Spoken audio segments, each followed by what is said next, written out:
Hello and welcome. तो आज हम देखेंगे रेगुलेशन ऑफ जीन एक्सप्रेशन के बारे में। Gene expression can be regulated at different level पे। एक तो सबसे पहले हम देखते हैं कि हमारे पास ये डीएनए दिया हुआ है। इस डीएनए से जब आरएनए का फॉर्मेशन होता है तो इस लेवल पे हम रेगुलेट कर सकते हैं। इसको हम बोलेंगे एट ट्रांसक्रिप्शन लेवल पे।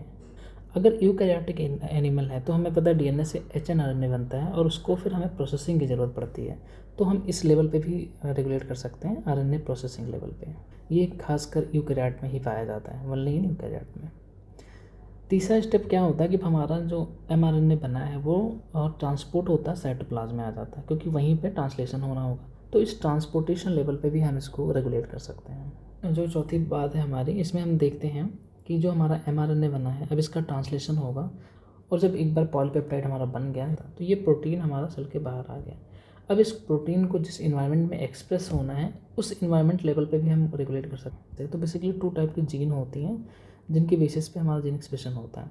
एक होता है कि कॉन्स्टिट्यूटिव जीन, इसको आप हाउस कीपिंग जीन भी बोल सकते हो। ये हर सेल में आता है और हर टाइम चलता है, all the cell all the time. ये अगर हम इसको असर्सन रीजन के फॉर्म में देखें तो ये हमारा असर्सन हुआ। इसका रीजन क्या बनेगा, जो देयर प्रोडक्ट हैं वो कॉन्स्टेंटली नीडेड होते हैं फॉर सेलुलर एक्टिविटी के लिए, इसलिए ये चलता रहता है। इसके एग्जांपल आप दे सकते हो, ग्लाइकोलिसिस आप लिख सकते हो, क्रेब्स साइकिल, ये भी होते हैं। ये कॉन्स्टिट्यूटिव जीन है। जो दूसरा टाइप का जीन होता है वो नॉन कॉन्स्टिट्यूटिव जीन होता है। नॉन कॉन्स्टिट्यूटिव जीन का मतलब ये इंडिविजुअल होते हैं, जब ज़रूरत होगी तभी होंगे, अदरवाइज नहीं होंगे। क्योंकि occurs only specific cell type में, कुछ खास सेल में ही आते हैं और जब ज़रूरत होती है तभी आते हैं, और ये स्पेसिफिक फंक्शन को रिस्पॉन्सिबल करते हैं। अब इनके एग्जांपल क्या हो सकते हैं, जैसे इम्यूनोग्लोबिन जीन होगा हमारे लिम्फोसाइट में, तो जब ज़रूरत होगी लिम्फोसाइट बनने की तभी ये एक्टिव होगा, अदरवाइज नहीं होगा। अब ये जो जीन का एक्सप्रेशन है, अगर हम नॉन कॉन्स्टिट्यूटिव या इंड्यूसिबल जीन की बात करें तो इसको हम एक लैक-ओपेरॉन मॉडल से समझते हैं। ये इसका एग्जांपल, एक बेस्ट एग्जांपल है। तो लैक-ओपेरॉन जो है दिया था, 2 साइंटिस्ट ने मिलकर दिया था, एक जैकब एंड मोनार्ड ने, ई कोलाई में। अब ये लैक-ओपेरॉन जो वर्ड है, इसमें लैक फॉर लैक्टोज होता है, ओपेरॉन मतलब कि ओपेरॉन जो डीएनए का एक सेगमेंट होगा, ठीक है, एक सिंगल रेगुलेटेड यूनिट है जो ऑन या ऑफ काम करता है। जब वो काम करेगा तब ऑन है, अदरवाइज वो ऑफ है। तो ओपेरॉन हमारा डीएनए का सिंपल सेगमेंट है। अब कोई भी ओपेरॉन जो होता है वो 2 टाइप के होते हैं, या तो वो इंड्यूसिबल टाइप का होगा या वो रिप्रेसिबल टाइप का होगा, ठीक है। तो हम इंड्यूसिबल सिस्टम के बारे में बात करते हैं। तो इसको हमने 2 डायग्रामेटिकली समझाया है, इन absence of inducer and in presence of inducer. ये इंड्यूसर क्या चीज़ है, अगर हम बार बार डिस्कस कर रहे हैं तो इंड्यूसर हमारा कोई मेटाबोलाइट होगा, कोई केमिकल होगा। अगर वो प्रेजेंट है तब तो हमारा ट्रांसक्रिप्शन होगा, जीन एंजाइम बनेंगे, अदरवाइज नहीं बनेंगे। तो पहले हम इन अब्सेंस ऑफ इंड्यूसर देखते हैं क्या होगा। ओ फॉर ऑपरेटर जीन होते हैं और 3 स्ट्रक्चरल जीन होते हैं, ZYA, इनको आप जया से याद कर सकते हैं। यहाँ इंड्यूसर एक रीजन है जहाँ से ट्रांसक्रिप्शन होगा और एक एमआरएनए बन जाएगा, और फिर इसका ट्रांसलेशन होगा। अब होता क्या है कि ये रिप्रेसर प्रोटीन है हमारा, सपोज को मैं ऐसे दिखा दूँ, ये जा करके ऑपरेटर रीजन से बाइंड कर, अगर ये ऑपरेटर रीजन से बाइंड कर गया, जो हमारे स्ट्रक्चरल जीन है उनका ट्रांसक्रिप्शन प्रिवेंट कर देगा।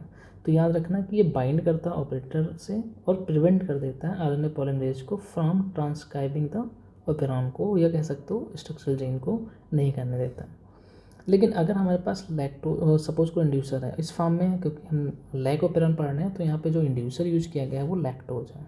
तो अगर लैक्टोज प्रेजेंट है एज ए सबस्ट्रेट तो फिर क्या कंडीशन होगी, तो जो यहाँ पे ऑपरेटर पे जाके बाइंड कर रहा था वो नहीं बाइंड करेगा, क्योंकि इंड्यूसर आ करके बाइंड कर जाता है हमारे रिप्रेसर प्रोटीन से, ये हम, और ये बाइंड करके इसको इनएक्टिव कर देता है। एक्टिव रिप्रेसर है आपके पास, अगर इसमें इंड्यूसर आके मिल जाए तो ये मिल करके इनएक्टिव कर देंगे इसको, और अगर इनएक्टिव होगा तो ये ऑपरेटर रीजन से बाइंड नहीं करेगा, तो हमारे जो स्ट्रक्चरल जीन है जया, ये आप काम कर सकते हैं। यहाँ पे भी आप लिख सकते हो प्रमोटर, इंड्यूसर, प्रमोटर, ऑपरेटर, ये जीन हो गया। अब ये जीन एक्टिव हो गए हैं तो ये काम कर सकते हैं, ये परफॉर्म कर सकते हैं।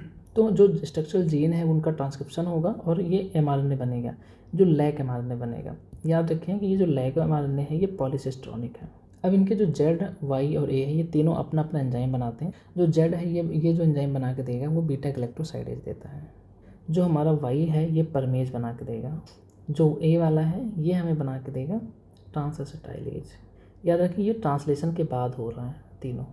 तीनों एंजाइम काम कैसे करते हैं इसको मैं आपको दिखाता हूँ।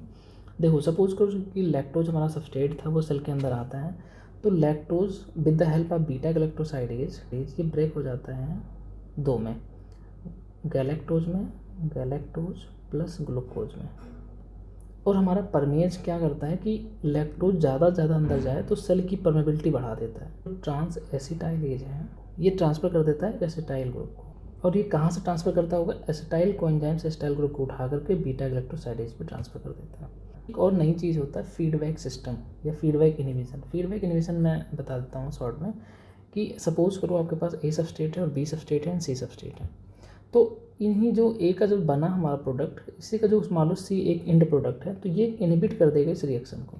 इसी को बोलते हैं फीडबैक इनहिबिशन। इसको एक एग्जांपल से समझाता हूँ। अगर मान लो किसी फीमेल की बॉडी में हमारा हाइपोथैलेमस से जीएनआरएच निकला, वो एंटीरियर पिट्यूटरी पे एलएच या एफएसएच निकालता है, और वहाँ से ओवरी से ईस्ट्रोजन या प्रोजेस्टेरॉन निकला। तो ये जो ईस्ट्रोजन और प्रोजेस्टेरॉन है ये खुद जाकर के नेगेटिव फीडबैक कर देगा। जैसे ही इनका लेवल बढ़ेगा ये एलएच एफएसएच को सप्रेस कर देंगे या जीएनआरएच को सप्रेस कर देंगे। आई होप आपको ये समझ आया होगा। Thank you.